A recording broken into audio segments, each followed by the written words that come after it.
Good morning. SST chapter number 14 class 7 interaction with our environment. Interaction with our environment, वातावरण से interaction. वातावरण के हमारा जो वातावरण है उसके साथ इंटरेक्शन मतलब तालमेल, कैसे हम लोग उसको इंटरेक्ट करेंगे, एक दूसरे से इंटरेक्ट कैसे करेंगे। की पॉइंट ऑफ इन्वायरमेंट, इन्वायरमेंट का की point living and non living element. ये आपके पॉइंट बुक में ही है, दिया हुआ है। जब तक ये पढ़िएगा नहीं इसको सबको अलग अलग छांटिए। बुक खोलिए और एक नोटबुक लीजिए, एक पेन लीजिए और उसको पढ़िए और लिखिए की पॉइंट ऑफ इन्वायरमेंट, वहां से निकालिए living and non living element. लिखिए पहला living and non living element. Element मतलब जानते हैं तत्व होता है, तो living and non living. Living और नॉन लिविंग तो आप जान ही रहे हैं कि बचपन से लिविंग और नॉन लिविंग के बारे में तो पढ़े इनके तत्व हैं। अगर ये नहीं रहेंगे तो इंटरेक्शन कैसे होगा, तो ये जरूरी है, तब ना इन्वायरमेंट में इंटरेक्शन होगा एक दूसरे से। Living components consist of plant. अब देखिए ये जो हमारे हैं ये जुड़े होते हैं, किससे जुड़े होते हैं? Living components. जो लिविंग के कंपोनेंट्स हैं कंसिस्ट ऑफ प्लांट। ये लिविंग में क्या आएंगे? प्लांट्स आएंगे, प्लांट, एनिमल,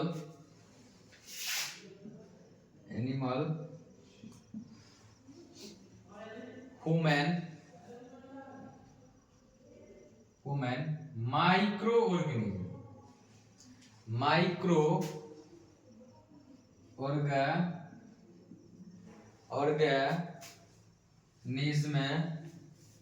ये हमारे माइक्रो ऑर्गेनिज्म है, ठीक है। तो ये सूक्ष्म, ह्यूमन जाति, मानव, एनिमल्स जानवर, प्लांट पौधे, तो ये सब हमारे लिविंग क्या है? लिविंग कंपोनेंट्स हैं, ठीक है। अब थोड़ा सा नॉन लिविंग के कंपोनेंट्स के बारे में थोड़ा हम लोग पढ़े, तो इसमें क्वेश्चन बनेगा। क्या क्वेश्चन बनेगा? What is living components, what is living components,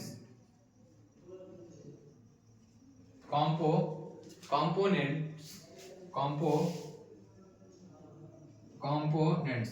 देखिए इसमें एक और क्वेश्चन हो सकता है कि how many components of living and living things, मतलब लिविंग थिंग्स से कितने कंपोनेंट्स हैं, लिविंग थिंग्स के कितने कंपोनेंट्स हैं, तो ये भी क्वेश्चन हो सकता है। आराम से लिख सकते हैं। अगर कहेगा थोड़ा सा इसको डिफाइन करना है तो प्लांट कलर डिफाइन कर लीजिए, प्लांट कलर डिफाइन कर लीजिए, human colour, micro organism colour, तो ये सब डिफाइन आराम से कर लीजिए। एक्सप्लेन करना है ये भी क्वेश्चन कर लीजिएगा। दूसरा पॉइंट है इसका, दूसरा पॉइंट नॉन लिविंग का कंपोनेंट्स, इसका भी कंपोनेंट्स है।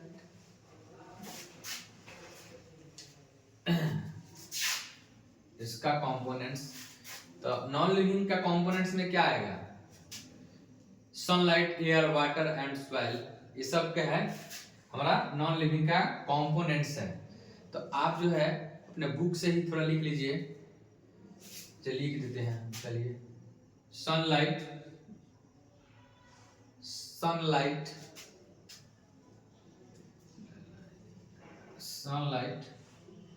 Air, water and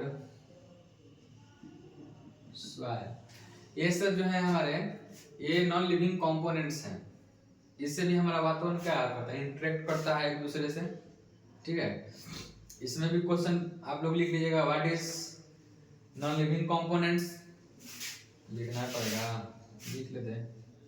what is non living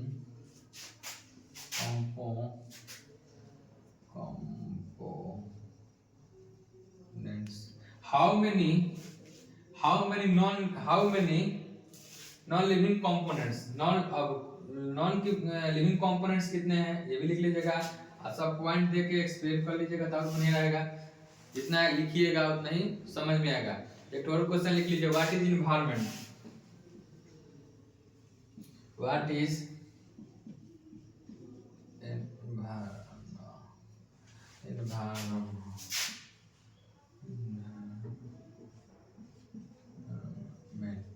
what is environment, ये भी आप क्वेश्चन लिख लीजिए, इसका भी एक्सप्लेन कर लीजिएगा, पहले ही इसका आंसर दिया हुआ है, ठीक है। अब SW में आप लोग थोड़ा सा इसको पढ़ लीजिएगा, सहारा, नीचे आपका बिंदु दिया है, दूसरा पॉइंट सहारा, सहारा, सहारा क्या है, ठीक है। To write important point of Sahara, इसका जितना इंपॉर्टेंट पॉइंट है इसको क्या करना है, अपने बोर्ड पर लिखना है, टू राइट पढ़ना है और लिखना है, to write important fact, important point of Sahara, और सहारा, इसका इंपॉर्टेंट पॉइंट आप लोग लिखिएगा, इसमें क्वेश्चन अराइज कर लीजिए खुद से, ठीक है। कोई घबराने की बात नहीं है, आराम से लिखते रहना है किसी के साथ। धन्यवाद।